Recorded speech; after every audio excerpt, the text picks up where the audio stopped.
Bonjour à tous, dans cette nouvelle vidéo, nous allons simplement résumer les différents concepts que nous avons entrevus dans les vidéos précédentes, notamment sur les objets de type module, canaux, interface et port.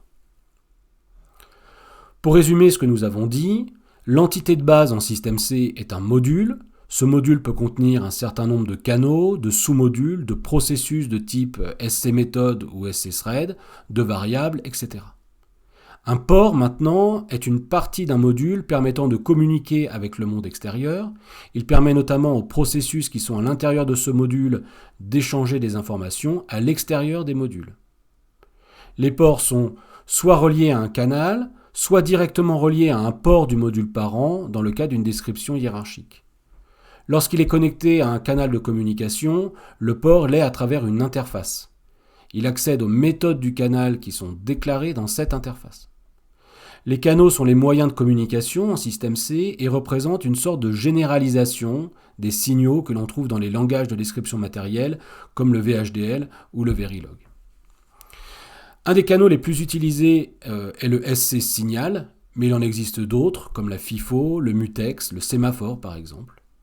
Les canaux fournissent généralement des méthodes d'accès comme read et write et peuvent éventuellement déclencher des événements accessibles par event. Un canal peut être décrit à différents niveaux de manière complètement indépendante et isolée de la description des modules auxquels il est connecté. Finalement, seule la compatibilité avec l'interface compte.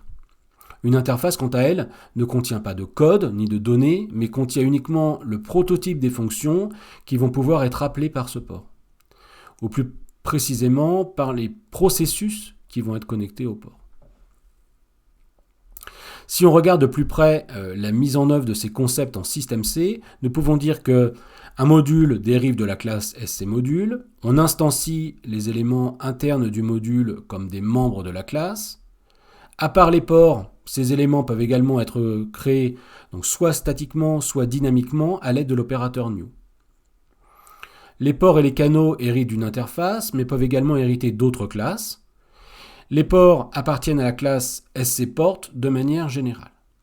Il existe également des ports spécialisés, comme les ports connectés à des canaux de type scsignal ou scFIFO. Les ports connectés à des signaux portent le nom de scin, scout et scinout. Les ports connectés à des FIFO portent le nom de scFIFO-in et scFIFO-out.